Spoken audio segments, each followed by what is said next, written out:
Y vamos a darle los buenos días a Vanessa Siley, diputada nacional y consejera de la Magistratura de la Nación. Buen día, Vanessa. Aquí Giselle Teper y el equipo de Caballero de Día te estamos saludando. ¿Cómo estás? Hola, Giselle y todo el equipo y toda la audiencia, un gran saludo. Estábamos hace instantes repasando la información que tiene que ver con lo que desde senadores y parte del Frente de Todos han denunciado y que tiene que ver con estos supuestos chats que se dieron a trascender ayer, que involucran al ministro de Seguridad y Justicia de la Ciudad, Marcelo D'Alessandro, y también a quien preside, digamos, la Corte Suprema de Justicia de la Nación. En este caso no directamente, pero sí por una persona de su núcleo más cercano. ¿Qué primera reflexión te genera? Y también te pregunto, ¿qué es lo que tenemos como base de información ante esta denuncia? Bueno, la verdad que la primera impresión que me genera, yo leí anoche los chats, igual que los pocos medios de comunicación en donde salió, porque también el bloqueo mediático que hay en torno a este tema, como el tema del lago escondido, como la mayoría de los temas que tienen que ver con el sistema de la UFER, ¿no? No encuentran un canal de difusión, no son tapas de ningún diario masivo, salvo los toman ustedes, el Destape, alguna otra radio con la que hablé más temprano, pero no hay un bloqueo mediático útil y servil a que permanezcan los sistemas de comportamientos mafiosos que se anclan lamentablemente en el Poder Judicial. Uh-huh. Eso es digo lamentablemente porque es el Poder Judicial y en particular, y no todo el Poder Judicial, ¿no? Esto siempre lo rescatamos, en particular la Corte Suprema de Justicia de la Nación, que es la conducción de ese Poder Judicial. Es muy grave que se haya sacado una sentencia de que va a tener consecuencias millonarias en favor de la ciudad de Buenos Aires, en perjuicio del resto de las provincias argentinas y del sistema federal, y nos estamos enterando que hay conversaciones previas a la sentencia y incluso bajada de línea a el ministro D'Alessandro de parte de una persona llamada Silvio Robles, que es la mano derecha de Rosati. Es muy grave. O sea, esto que vimos en Lago Escondido con causas de primera instancia de la justicia criminal y correccional federal o de la justicia penal económica federal en primera instancia, bueno, lo estamos viendo en el máximo tribunal del país. Es decir, el último lugar a donde se va a recurrir para reclamar justicia. Es el último lugar. Después de ahí no hay más nada. Salvo tribunales internacionales, si tenés que ir fuera del país. Nosotros entendemos que todo esto que está sucediendo es causal de juicio político, así lo hemos expresado también diputados del Frente de Todos y de Todas en un comunicado que sacamos ayer, y estamos trabajando en ese sentido. Uh-huh. Estamos trabajando en ese sentido.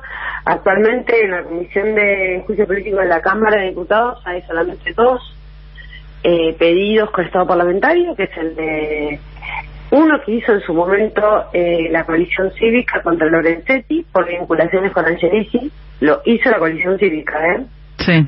Y otro que hice yo contra Rosenkrantz en el 2020. Así que estamos evaluando y ya produciendo lo que resta para el resto de los ministros de la Corte.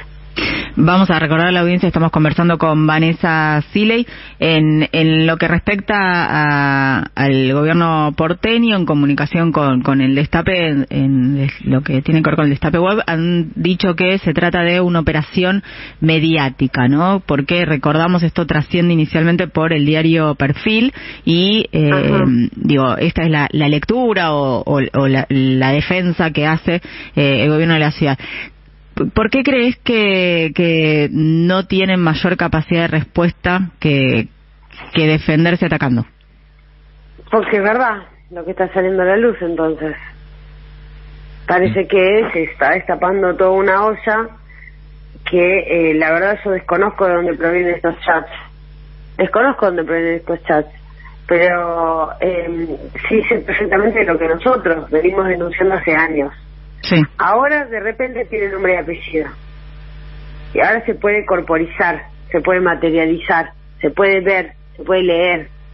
Nosotros lo venimos denunciando hace años porque vemos los efectos de estos vínculos antidemocráticos, los efectos de estos vínculos antidemocráticos que van en la sombra, donde servicios de inteligencia aprietan por un lado los jueces después por otro lado inclinan los procesos judiciales, violando todo tipo de procedimientos, de reglas procedimentales, de garantías constitucionales, y las consecuencias de tocar esos procesos judiciales amañados, intencionados, dirigidos, es la persecución política. Y la persecución política es a nuestro sector, y es a Cristina Fernández de Kirchner, que lamentablemente algunos jueces de Comodoro Pi, algunos jueces de esta justicia que no es justicia, no avanzan nunca en la investigación del intento de magnicidio de la vicepresidenta de la Nación,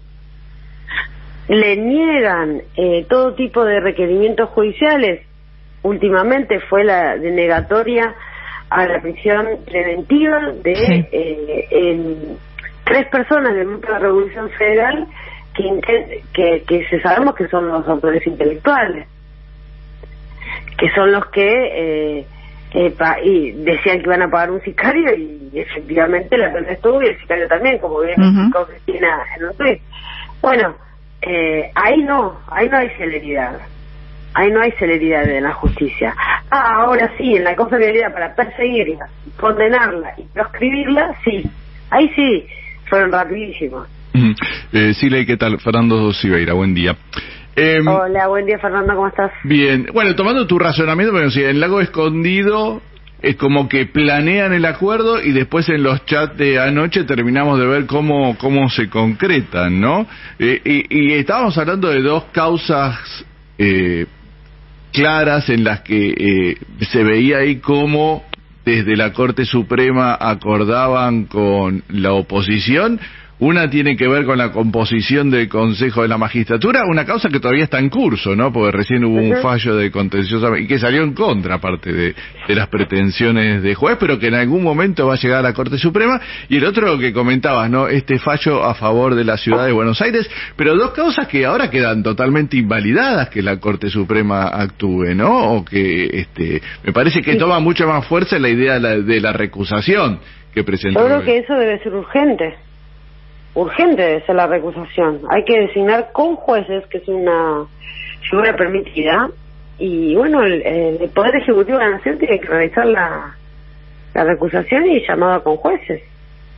Porque, digamos, no solamente porque esto está aprobado, sino que además, con todo lo del Consejo de la Magistratura, que recordemos, es el órgano donde se los va a juzgar a los magistrados que ejercen mal desempeño, órgano en el cual habíamos avanzado muchísimo.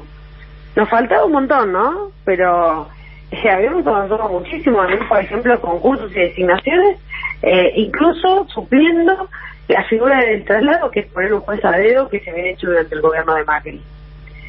Y tenemos ahí en el Consejo de la Magistratura, desde abril 5 hasta tarde, 85 concursos concluidos, solamente para enviar al Ejecutivo la terna y que se designe un juez. Y yo te digo, de esos 85, 26 son de la justicia civil, porque a veces la sociedad piensa que esto no tiene que ver con ellos, pero la justicia civil hoy está siendo atendida, un juez atiende 3 juzgados, o una jueza, porque hay muchas juezas, atiende 3 juzgados. Y sí, ahí vos tenés los casos de familia, de divorcio, de cuota alimentaria, todos los casos de la justicia de los comunes, ¿no? De la sociedad. Y esa es una justicia que es un suelo particularmente que está muy en crisis. Bueno, pues bien, mirá cómo desde que llegó Rosa en abril no pudimos ni elevar ni una terna al Poder Ejecutivo del Fuero Civil, que es uno de los fueros más en crisis, la justicia nacional.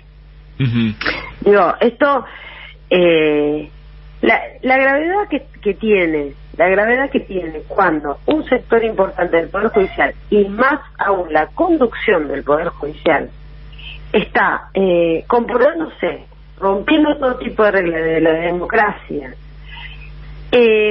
filtrando los fallos, arreglándolos con el sector político de Juntos por el Cambio, y en particular con todo lo que es la gente de Larreta, bueno, es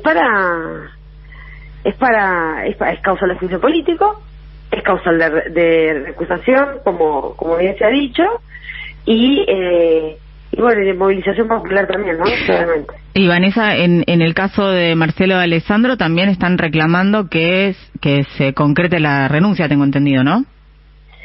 Sí, el Frente de Todos en la legislatura porteña no solamente está pidiendo el inicio del juicio político, sino también de la renuncia. Ayer a la noche se salió a pedir esto, ¿no? Sí, en principio, bueno, todavía hay silencio, ¿no?, por parte del gobierno porteño, también con lo que fue la investigación que se hacía del viaje al Lago Escondido con respecto a Alessandro, quien además, lo decíamos, ¿no?, tiene a cargo la seguridad en la ciudad de Buenos Aires y ha trascendido en ese intercambio de mensajes de chat que de alguna manera ponía a disposición revolear un patrullero, ¿no? Sí, hacer cagar a alguien, dijo. Claro, básicamente, sí. Eso tal vez no es un lenguaje apropiado, pero es lo que literalmente dijo. Ahí, lo leímos todos y todas. Sí, quien tiene el monopolio del aparato represivo del Estado en la Ciudad de Buenos Aires. Sí, a mí me dio, por lo pronto, miedo hacer cagar a alguien. Digamos, un lenguaje totalmente propio de los milicos, de la dictadura, de otra época. Un ministro de Seguridad que debe velar por la seguridad está poniendo los recursos del Estado a sus intereses sectoriales particulares y encima para lastimar a otro intencionalmente por una cuestión política, netamente política, en beneficio suyo. Y sí, eso es causal de juicio político y de remoción. Urgente debería haber renunciado este hombre. Urgente. Además, recordemos que fue quien organizó el operativo de inseguridad, le digo yo, en la casa de Cristina, donde a muchos de nosotros nos pegaron, nos tiraron gases, la violencia institucional que ejerció la policía, incluso con el propio Máximo Kirchner, o con el gobernador de la provincia de Buenos Aires, con Axel Kicillof, y el que comandó todo eso fue este mismo señor de Alessandro. El ministro de Seguridad de Horacio Rodríguez Larreta. Vanessa, ¿y hay posibilidades de que esto se lleve a la discusión también en el Consejo de la Magistratura? Ustedes juraron bajo protesta, ¿no? Nosotros juramos bajo reserva. Con Rodolfo Tailade. ¿En función de qué? ¿Por qué juramos bajo reserva y qué significa? Que la Cámara de Diputados, a raíz de que sale un fallo de primera instancia, porque acá los fallos hay que cumplirlos. Después hay algunos que dicen, no, si les gusta cumplir algunos fallos y otros no, una partecita de un fallo no. Ahora, sale un fallo de primera instancia del Fuero Contencioso diciendo que Reyes no puede ser diputada, no puede ser la diputada Reyes de la UCR y de Juntos por el Cambio, mismo bloque que Álvaro González, el otro propuesto consejero por el PRO, porque mismo bloque, porque son Juntos por el Cambio, fueron al mismo boleta y demás. Y la Corte había dicho en el caso Doñate, no se puede, son el mismo espacio político. En el caso Doñate, Senado de la Nación. Entonces, ¿qué hace un juez de primera instancia? Con toda lógica, dice, bueno, entonces aplicar a la otra Cámara, a la de Diputados, el mismo criterio que al Senado. Claro. Porque no se puede tener un criterio jurídico interpretativo de una ley para el Senado y otro para diputados a los fines de designar consejeros de la Magistratura de la Nación. No se puede. Entonces, sale un juez y dice eso, ¿qué hace Cecilia Moró, presidenta de la Cámara de Diputados? Retira. Primero, ella dice, no, yo no estoy de acuerdo con lo que dice este juez, pero lo voy a cumplir. No estoy de acuerdo, lo apelo, pero como lo tengo que cumplir, retiro la designación de Reyes y de todos los diputados y diputadas, incluso el de Tailade y el de Sidney, lo retiro hasta que la justicia resuelva esto en su apelación, no en la Cámara, en la instancia superior. La Corte, por acordada simple, la acordada simple es una herramienta administrativa, no es judicial, o sea, todavía el tema no había llegado judicialmente a sus manos, desconoce hace un pronunciamiento jurídico desconociendo el accionar de la presidenta de la Cámara de Diputados de la Nación y llama a jugar a los consejeros. Es decir, ya se metió en las potestades propias del Poder Legislativo cuando dijo, no, el Senado no puede dividirlo en lo que es así. Ahora se mete también en las facultades propias de la Cámara de Diputados para decir, sí, así sí me gusta, así sí les voy a tomar juramento. Entonces, el principio de división de poderes, que es un principio republicano, que está en la Constitución Nacional, lo está violando la Corte Suprema de Justicia de la Nación. Y después vemos, digamos, esto es lo que está sucediendo, y después vemos cómo sucede a través de estos chats. Eso que hacen, que nosotros denunciamos, lo que estamos viendo ahora es el caminito que fueron siguiendo y fueron realizando para llegar a incumplir todo tipo de principio democrático. En definitiva, estamos hablando de la democracia porque cuando se rompen las reglas de juego, no pierden los poderosos en una sociedad. Quien más necesita la ley, quien más necesita la norma, son los sectores humildes de nuestra sociedad. Porque el poderoso, esto lo decía Scalabrini Ortiz, no lo digo yo, el poderoso tiene el ejercicio de su propia fuerza. Y nosotros necesitamos un Estado fuerte, con las reglas claras y haciéndoselas cumplir principalmente a los poderosos. Principalmente a los poderosos. Y estamos frente a algo que lamentablemente es todo lo contrario, ¿no? Vanessa, te agradezco mucho la comunicación aquí con el Destape Sin Fin. Te mandamos un abrazo. Bueno, un abrazo a ustedes. Hasta luego.